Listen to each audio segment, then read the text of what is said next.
가기 사는 증시 각도기. 안녕하세요. 증시 각도기 TV 시청자 여러분 반갑습니다. 중국 시황으로 여러분 만나게 된 각도기 곽상준입니다. 안녕하세요. 찐링입니다. 네, 반갑습니다. 어느덧 벌써 이제 주말이 점차 다가오고 있습니다. 네, 이제 2주째 하셔서 이제 힘드신 게 조금 없어졌는지 궁금합니다. 우리 찐링 선생님. 아직은 에너지 충만한 상황인데요. 네. 네. 그 닉에 대해서 여러 이제 점점 잠잠해지고 있는데 어떤 분이 강력하게 추천을 했어요. 우리 중국의 상징. 그래서 판다 있지 않습니까? 또 어떤 분은 푸바오도. 푸바오. 그러네. 증시 푸바오. 근데 그거는 약간 주식이랑 연관성이 좀. 마음에는 드는데. 아니요, 딱히. 그래요? 딱히? 아니 푸바오하고 너무 닮았다 이렇게 의견 개진하신 분들 좀 계시더라고요. 그래요? 귀여운 팬더하고 딱 보니까 팬더네 팬더 뭐 이러면서. 이게 좋은 뜻인가요? 좋은 뜻. 마음에 안 드시나요? 그렇게 아기를 가지고 얘기하신 건 아니에요. 선의를 가지고 얘기하신 것 같아요. 네네. 근데 판다나 푸바오는 증권과의 연관성이 좀 없어서 아쉽다. 그래도 감사해요. 여러 가지 다양한 의견. 네. 자, 오늘 시장이 계속 오르다 하루 떨어지고 하루 오르고 막 그러고 있는데 오늘은 어땠을까요? 네, 어제에 비해서 오늘 중국 증시는 상승폭이 확대됐는데요. 9월 11일 오늘 목요일 상해 종합지수 1.65% 상승, 심천 3.36% 상승. 그리고 상해 거래소 내 과창판은 5%대 상승, 심천 거래소 내 창업판은 5%대 상승. 이건 상승이 아니고 폭등입니다. 거기에 비해서 어제는 홍콩 항생 지수가 1% 상승했는데 오늘은 중국 증시는 상승했는데 홍콩은 지금 보합권이고요. 한국 시간 오후 4시 10분 기준 홍콩 항생지수 약보합, 항생테크지수 강보합. 그리고 오늘 중국 증시 상승을 견인한 가장 큰 게 아무래도 어젯밤 오라클 35% 급등. 그거의 자극 효과가 있었어요. 여기도 AI 데이터 센터들이 좀 있지 않습니까? 그리고 어제 상한가를 기록한 폭스콘 중국 현지 법인 폭스콘 인더스트리 인터넷 이 종목이 어제 10% 상한가를 기록했는데 아니나 다를까 오늘도 계속해서 상한가를 기록했어요. 여기가 이제 사실은 클라우드 하드웨어 만들어주는 업체지 않습니까? 네, 이 회사가 애플뿐만 아니라 이름 되면 오라클도 포함해서 AI용 서버는 거의 핵심 공급사라고 볼 수 있어요. 그래서 오늘 중국 증시 중 테크 관련 업종이 일제 급등했는데요. 반도체 4%대.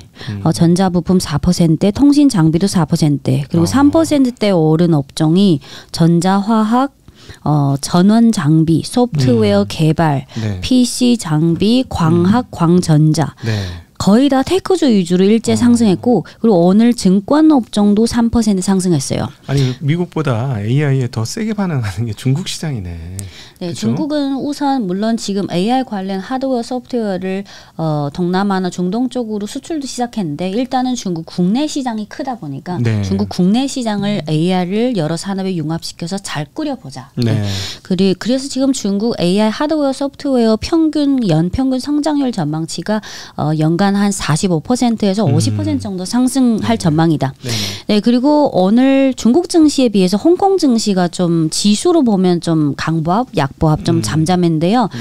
어제랑 그저께 말씀드렸다시피 홍콩 증시 중에 은행, 보험, 부동산 이쪽 시총 비중이 높다 보니까 그래서 오늘 홍콩 증시 중 알리바바는 2% 상승했는데 알리바바 이외에 징동, 텐센트, 샤오미, 바이두 이런 종목은 거의 다 하락했어요. 그래서 빅테크 비중이 크니까 알리바바 이외에 다 하락했으니까 홍콩 지수에 부담이 됐고 또 오늘 홍콩 업종 중에 하락한 업종이 지난 몇 거래일 동안 귀금속 금이 많이 올랐잖아요. 그런데 오늘은 홍콩 증시 안에 귀금속 금 업종은 1% 하락했고 그리고 아까 말씀드린 부동산 은행이 하락했고 그리고 제약 바이오도 거의 2%대 하락했고 그리고 음식료나 이런 관광 호텔 이런 쪽도 거의 다 하락했어요. 그래서 오늘 홍콩이랑 중국 본토 증시가 차이를 보였어요. 어제 최고래체가 좀 올랐는데 오늘 구리값이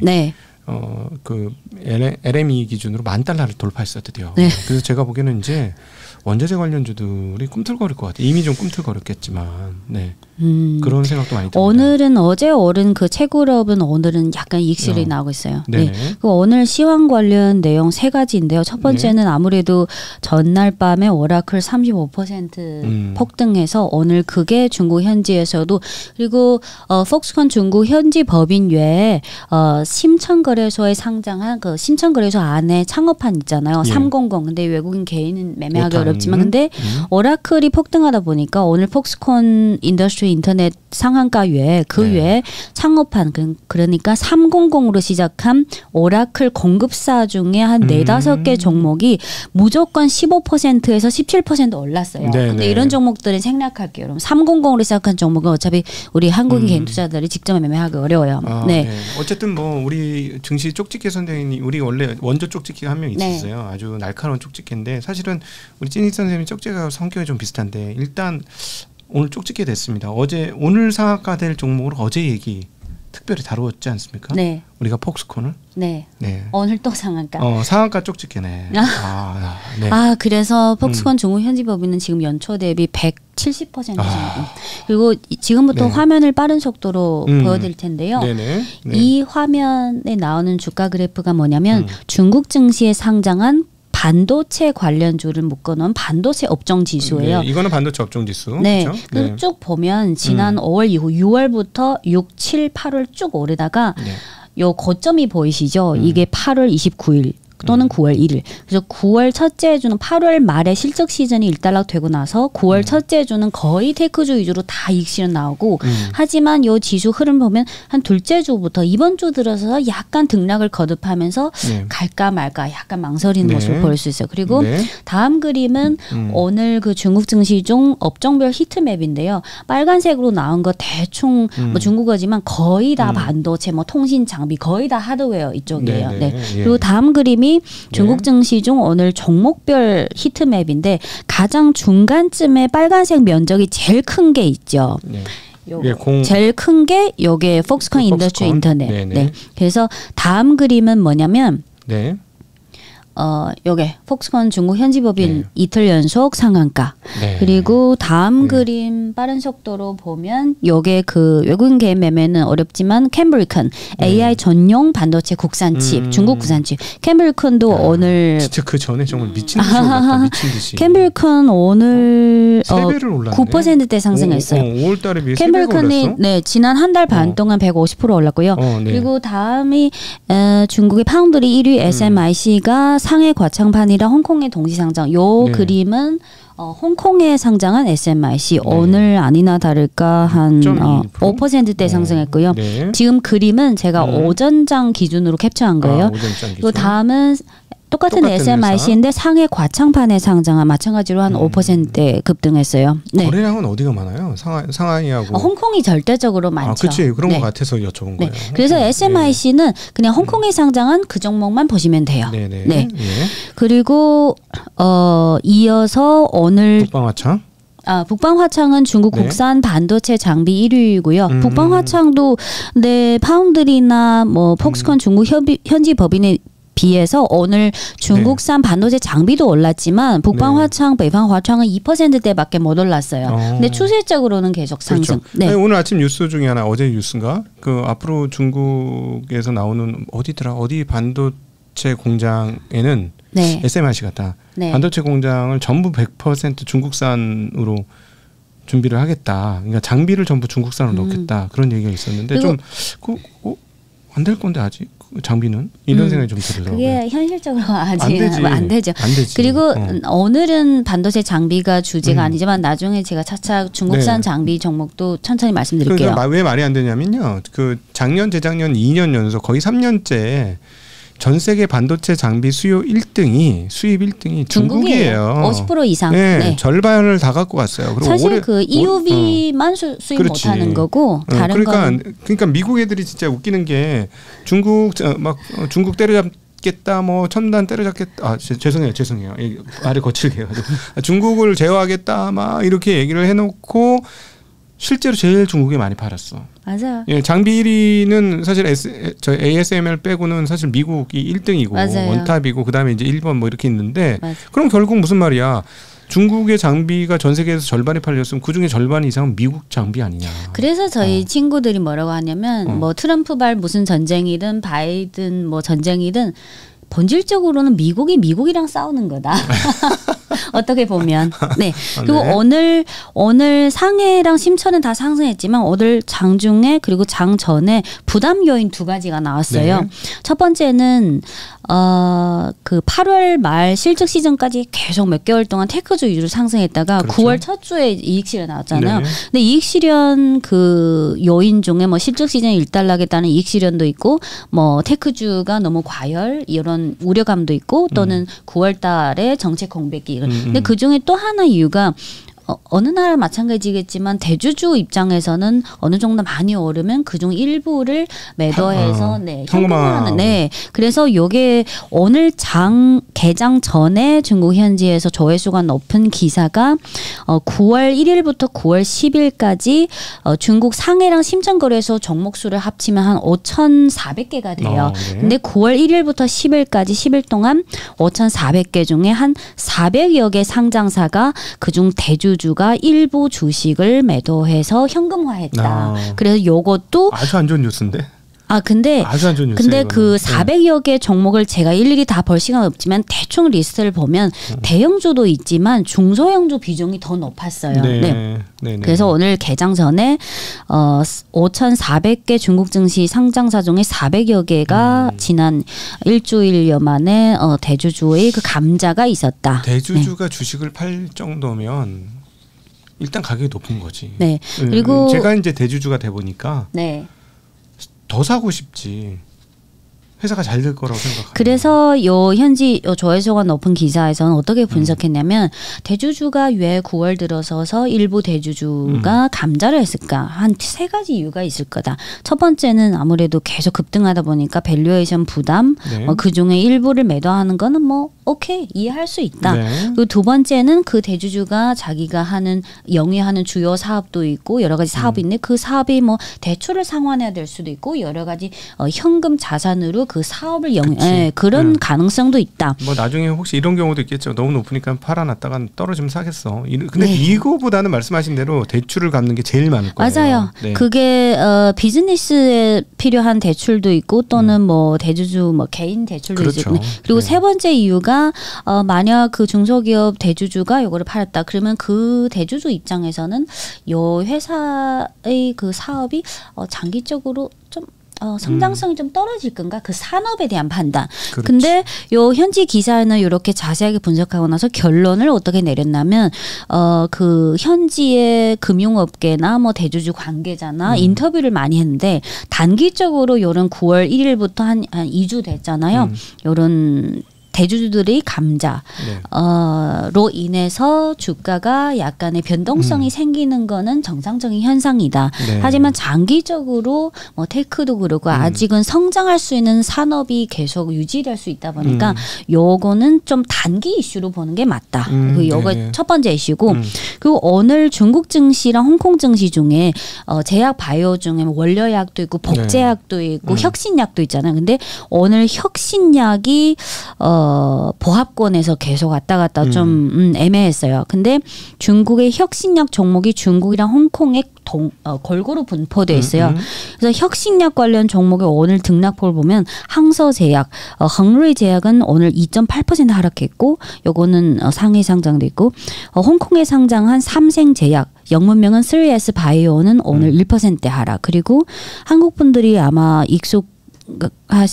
익숙해하신 종목 중에 우시 앱텍은 오늘 중국 종목은 2%대 하락, 홍콩 종목은 4%대 하락, 그리고 홍콩에 상장한 야오밍생우, 야오밍바이오는 3%대 하락. 그래서 어제 그 미국 시간 9월 10일 미국 현지 기사를 보면 트럼프 행정부가 중국 연구용 의약품의 엄격한 제한을 가하는 것을 고려하고 있다. 이런 보도가 나오고 있어요. 근데 오늘은 그런 악재 때문에 오늘 거의 대형주 중에 혁신약은 거의 다 하락했어요. 근데 낙폭이 1%대에서 한 2, 3% 그렇게 크지는 않았어요. 근데 요거에 대해서 중국 현지 한국도 6개월 또는 1년마다 증권사 리서치센터 소속 애널리스트를 그 랭킹을 매기잖아요. 근데 중국 현지 증권사 중에 요 제약 바이오 순위가 높은 증권사가 첫 번째는 동호증권, 두 번째는 국태 해통증권, 세 번째는 중신증권.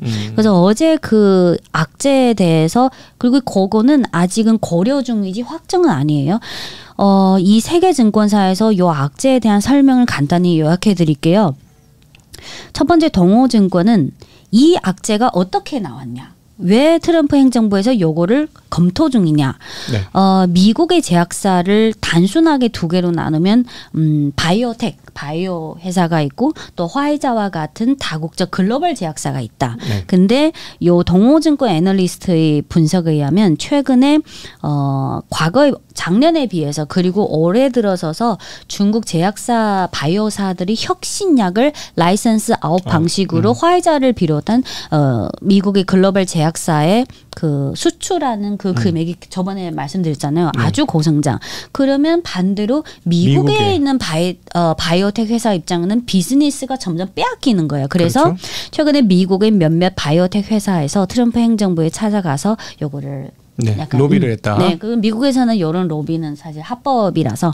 근데 요 동호증권 그 베스트 애널리스트 분석은 요거는 단기적인 악재지만 장기적인 그 추세에는 영향이 없다. 왜냐하면 중국의 바이오 사가 라이선스 아웃 방식으로 중국이 자체 개발한 혁신약을 예를 들어서 화이자나 미국의 다국적 제약사에 수출할 때 매출이 형성되고 총이익이 나고 순이익이 나오잖아요. 근데 순이익 중에 한 3분의 1을 중국 바이오사가 가져가고 한 3분의 2를 화이자와 같은 미국 다국적 회사가 나가요. 그러면 이런 추세가 계속되면 사실 중국 기업도 이익을 많이 얻지만 절대적인 이익은 미국 다국적 제약사가 더 많이 가져가요. 그래서 이런 단기적인 이슈는 큰 방향성에는 뭐 영향을 실질적인 영향을 미치기는 어렵다. 네. 참고로 여기서 이제 잠깐 그 환기를 돕기 위해서 여러분한테 잠깐 말씀드리면 제가 이제 현장에서 직접 그 글로벌 제약사의 한국 법인에 계신 책임자하고 한번 얘기한 적이 있어요. 예전에.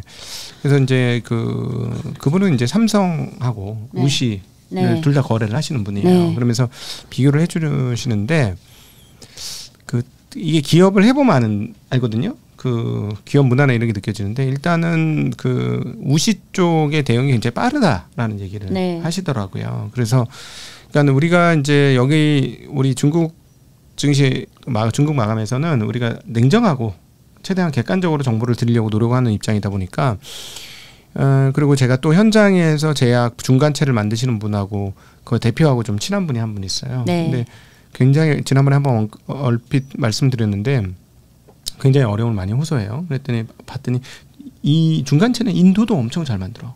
인도도 잘 만드는데 요즘에 중국발 그 중간체가 자기네 수준에서는 거의 덤핑 수준으로 나온다는 거야. 그래가지고 아주 너무 힘들다는 거죠. 같이 만드는데 같은 제품을 만드니까 가격 경쟁력이 안 되더라. 뭐 이런 얘기를 하고 있어요. 중국이 어떤 산업이 성장하고 성숙해지고 보편화되면 중국 현지의 가격의 배추화라는 표현이 있어요. 진짜로白菜화, 배추, 白菜가 먹는 배추. 그러니까 배추값이 제일 싼가 보지 중국에서는? 상대적으로 싼 편. 한국에서는 솔직히 배추가 좀 비싼데 근데 중국에서는 중국의 어떤 산업이 육성부터 고성장해서 안정적 성장해서 성숙 그리고 글로벌로 확장 이런 걸 거치면 모든 산업의 요 제품은 중국산 제품은 결국은 배추화가 된다. 그러니까 가격 경쟁력을 말하는 거예요. 이렇게 표현해요. 중국에서. 배추값 됐다 이거 아니야. 물건값이. 아니 그건 내가 자전거 용품에서 잘 알지. 제가 자전거 10년 전부터 제가 중국 전문가예요. 중국 쇼핑 전문가. 왜냐하면 해보니까 10 몇 년 전부터 제가 20년 자전거를 탔는데 20년요? 네, 20년 가까이 탔는데 어느 날 보니까 내가 사고 있는 건 다 메이드 인 차이나인 거야. 한국에서 사고 있는데. 그래서 그래? 그럼 차이나에서 직접 사보지? 해가지고 제가 10몇 년 전부터 인터넷에서 네, 그 고객이에요. 중국산. 그래서 중국에 관심이 많지. 근데 보니까 이제 옛날에 진짜 상품이 후졌었거든. 근데 최근 5년 안에 상품이 성능이 굉장히 좋아졌어요. 그래서 제가 말씀드렸잖아요. 코로나 이후에 가격이 똥값이야. 배추값이야. 배추. 그거를 말차화, 배추화. 네. 그래서 제가 계속 어제 우리 얘기했지만 생산자 물가지수 올랐잖아요. 네. 그래서 이제 계속 관심 있는 거야. 이 배추가 금배추가 되느냐, 똥배추가 되느냐. 그래서 이렇게, 어제 그 PPI가 네, PPI가 살짝 올랐지. 다음 달 이제 네. 다음 2, 3개월이 중요할 것 그러니까 같아요. 이게 지금 그래서 아침에 그 얘기를 한 거야. 야, 이거 중국에서 만약에 생산자 물가지수가 플러스가 나면 글로벌리 재화 가격이 어떻게 될 거냐 한번 생각해봐야 된다. 그러니까 지금 사실은 디플레를 수출하고 있는 거잖아요. 어차피 중국 경기도 안 좋고 그다음에 미국에도 제대로 못 팔고 하니까 물건이 남아 도는 거 아니야. 그리고 생산 효율은 높아졌으니까 배추를 만들어 놨는데 진짜 배추가 된 거지 지금. 땅에 파묻어야 되는 거예요. 팔 수도 없고 막 이런 정도인데 가격이 보니까 말도 안 되게 덤핑을 하는데 생산 물가가 올라오면 이 가격이 올라올 거지 않느냐. 그 중국의 그 제조업 가격의 배추화 이런 뭐 또는 첨단 제품이든 뭐든 중국의 제조업을 이렇게 다큐나 또는 재밌게 하는 영상 유튜브에 영어 버전으로 된 그 보면 밑에 재밌어요 댓글이. 네. 예를 들어서 한국 입장에서는 중국산 제품이 점점 가성비 기술력이랑 가성비가 계속 올라가니까 왜 그렇게 저렴하냐. 근데 똑같은 영상 밑에 일부 개발도상국 그 네티즌들은 가격이 더 내려갔으면 좋겠다. 그렇지. 소비 수요 저기가 틀리니까. 네.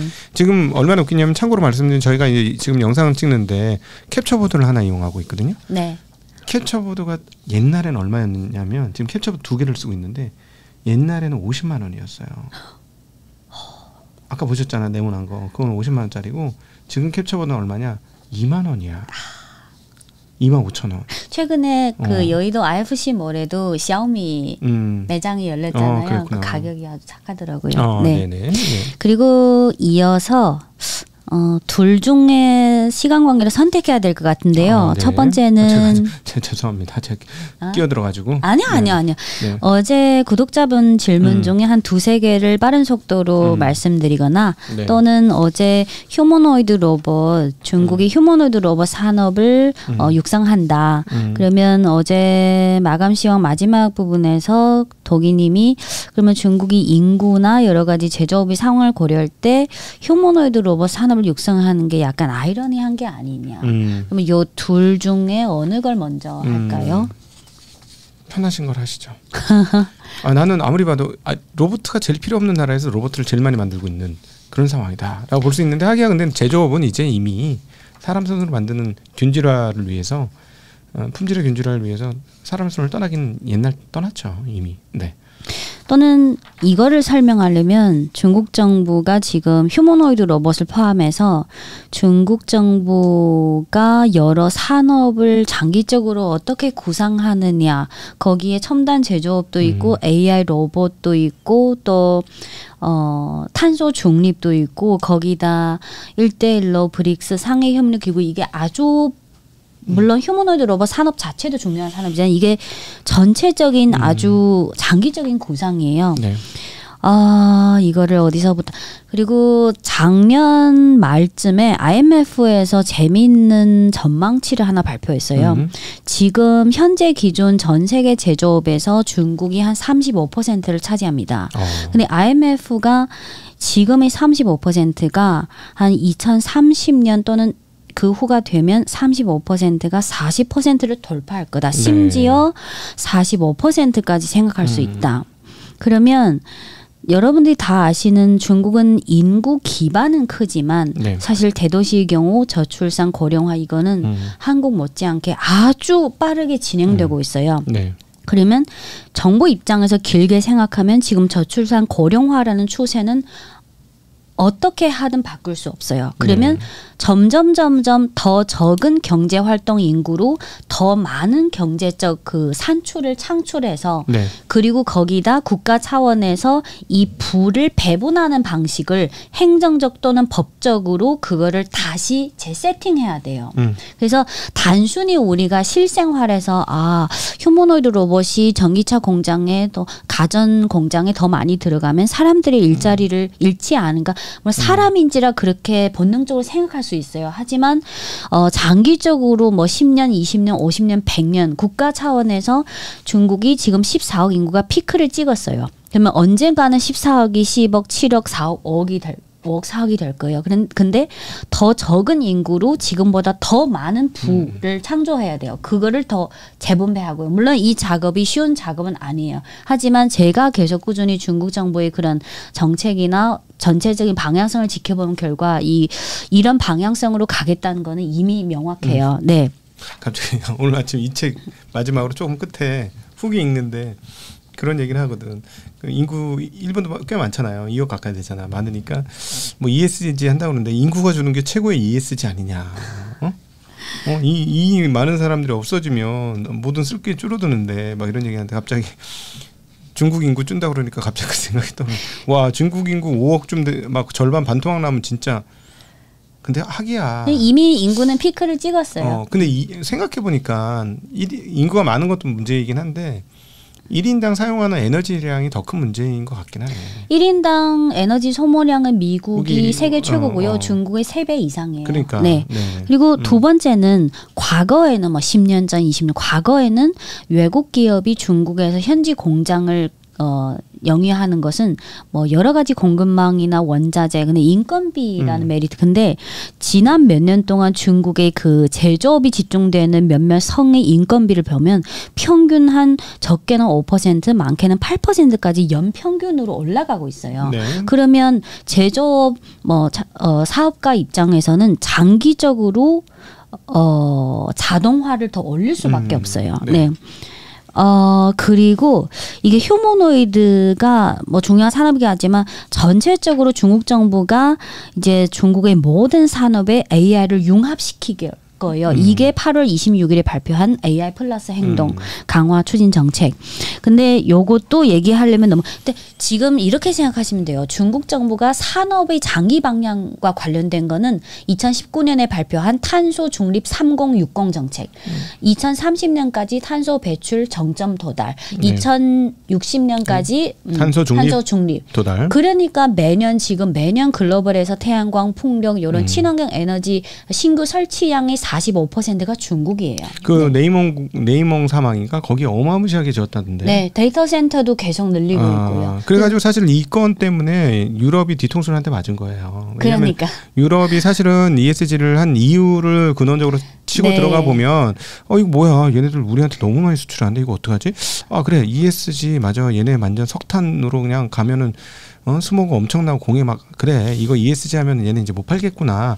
거기다 세금을 딱 때려가지고 우리가 딱 관세 장벽 비관세 장벽 인도주의적 관세 장벽을 만들어야지 맞아요. 하고 한 거야. 근데 그런 의도로 그냥 한 거지. 근데 웬걸 사막에다 그냥 다 때려 부어가지고 쫙 끝도 안 보이게 지어놓은 거죠. 바닷가에다 풍력을 진짜 끝도 안 보이게 막 지어놓은 본 적 있으세요? 난 사진으로만 봤는데. 저희 가족 중에 한 명이 정기적으로 내몽골 지역에 출장을 가요. 근데 그쪽 산업은 아닌데 내몽골 그 사막에 어마무시한 그 태양광이 설치돼 있어요. 중국 정부가 몇 년 전부터 동수서산이라는 프로젝트인데 내일또는 다음에 중국 정부가 어떻게 그 태양광이나 풍력이나 사막 그쪽 지역에 어떻게 그 에너지를 활용해서 데이터 센터 또는 전력 공급을 하는지 요거 사진으로 보면 재밌을 것 같아. 네. 이거 저도 사진 몇 개 봤는데 한번 보여드린 적도 있어요. 저희 방송에서 깜짝 놀랄 정도로. 그래서 많아요. 지금 중국 정부가 산업의 장기 방향성은 중국 제조 2025에 이어서 신질 생산력 계속 첨단적으로 계속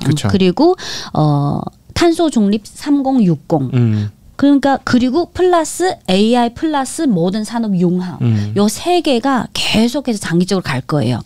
네. 근데 오늘은 여기까지만 하고 내일 여기까지. 계속할게요. 그리고 끝으로 어제 구독자 질문 중에 3개만 아주 빨리 할게요. 그 중국 증시에 들어오는 자금 흐름은 어떻게 되는지 궁금합니다. 개인 투자자, 기관 투자자, 외국인 투자자 비중. 시총 기준과 거래 대금 기준이 좀 차이가 큰데요. 중국 증시만 말씀드리는 거예요. 중국 증시의 시총 기준으로 외국인 비중은 지금 4%대밖에 안 됩니다. 네. 4%대밖에 안 돼요. 한국은 30%대죠. 그리고 기관 투자자 비중이 한 30%고 그리고 제일 큰 게 일반 법인이랑 산업 자본이에요. 한 48%. 그게 빈도 높은 매매가 아니라 계속 장기적으로 가는 그 일반 법인이랑 산업 자본이 한 48%. 산업 자본은 원래 자기 주식 들고 있는 거 아니야? 네, 계속 자기 주식을 들고 그러니까 있는 내 주식을 팔 수 없으니까 들고 있는 거지. 대주주인 거야, 사실. 맞아요. 그죠? 그게 한 40%고 그리고 외국인 기관 투자를 포함해서 중국 현지 기관을 포함하면 30%대. 그리고 나머지 한 20%대가 개인이에요. 이게 시총 기준이고 근데 거래 대금 기준으로 개인이 과거에는 7, 80%인데 지금 조금 내려와서 한 60%, 60에서 7%라고 보시면 돼요. 거래 대금 기준이에요. 이거를 보면 변동성 큰 이유가 아니겠네. 그 기관이 한 20%고 외국인이 5%에서 10%. 그래서 한국이나 일본이나 홍콩 증시 투자자 구성이랑 많이 다릅니다. 근데 홍콩은 외국인 비중을 한 4, 50%로 보시면 돼요. 네. 그리고 두 번째 질문은 애플 신제품의 내장형 eSIM을 채택했다는데 중국 어느 기업의 제품을 사용했나요? 요거는 중국 현지 자료들을 찾아봐도 명확한 그 정보는 없지만 대체로 현지 기사에는 이렇게 나와요.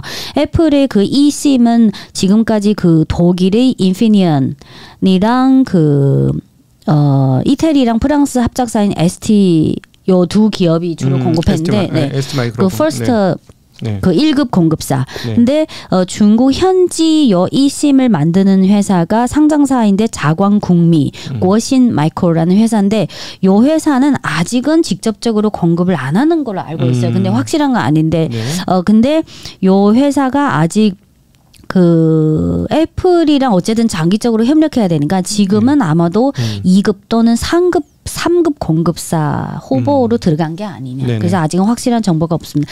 마지막으로 세 번째 그 홍콩에 상장한 중국의 그 인형 IP 트렌드 인형 왕국 IP 팜마트. 네. 팜마트가 팜마트 주가를 보면 8월 말쯤부터 이익 실현 고점이 나오고 맨 마지막에 팜마트 주가 그래프가 있어요. 네.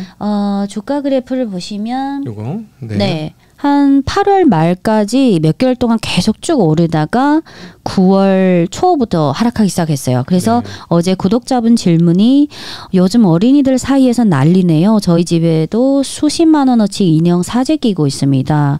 근데 평가 좀 부탁드립니다.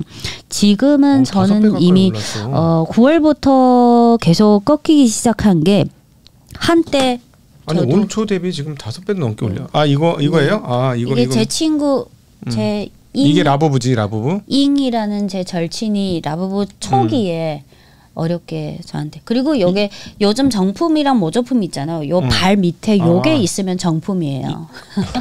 이거 모조품 만들기 쉽겠네. 이거는 요즘 모조품도 많이 내가 보니까 중국에서 제일 모조품이 많이 나오고 있네. 근데 현 시점에서는 팝마트 이 종목을 좀 안 좋게 보는 이유가 물론 매출이나 이익은 계속 늘겠지만 이게 그렇게 히트라고요? 네, 요즘 한국에 이게 더현대에도 있더라고. 백화점에 팝마트 특히 그걸로 팝 어린 여학생들이 엄청 좋아해요. 네. 그리고 9월부터 8월 말까지 주가 고점 찍고 9월부터 어떤 현상이 나타나냐면 8월까지 몇 개월 동안 리셀 가격도 계속 고공행진. 근데 8월 말 9월부터 리셀 가격이 떨어지기 시작했어요. 옛날에 나이키 생각하셔야 되겠네. 네. 그리고 그 8월 말 9월쯤부터 모조품뿐만 아니라 정품 생산 능력이 계속 크게 확장되고 있어요. 그래서 물론 이 라부부는 계속 인기를 누리겠지만 근데 주가로 접근할 때는 지금 시점에서는 사실 뭐 추천드리지 않는 입장이에요. 삼양식품처럼 먹고 없어지면은 계속 먹는데 이거 하나 사면 네, 그 리셀 가격이 6월 달에는 뭐 1,380위안, 지금은 600위안, 거의 반 떨어졌어요. 네. 네네네. 그래서 옛날에 나이키 잘 나갈 때도 리셀 가격 엄청 비쌌었어요. 네. 지금 아니죠. 그래서 우리 실생활에서 인기 있는 그거랑 주식을 접근할 때는 좀 더 사전에 이미 반영됐으니까 7배 가까이 올랐는데 뭐. 네. 아니구나 5배. 연초도.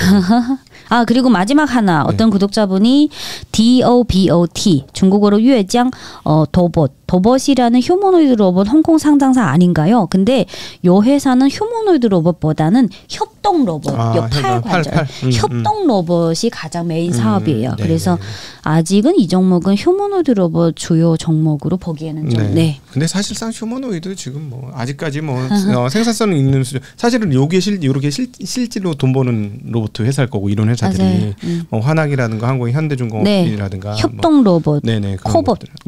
네. 자, 오늘 긴 시간 함께 해주셔서 진심으로 감사합니다. 궁금하신 점 이렇게 해주시면 우리 최고의 중국 선생님이 저희 증시각도의 TV하고 함께해서 얼마나 영광인지 모르겠어요. 네, 앞으로도 계속 함께 우리 시청자분들 많이 해주시고요. 그리고 중국 관련된 궁금한 점 문의해 주시고 그리고 계속 함께 해주셨으면 좋겠고 주변 분에게도 추천해 주시면 감사하겠습니다. 오늘도 함께 해주셔서 진심으로 감사합니다. 인사드립니다. 안녕.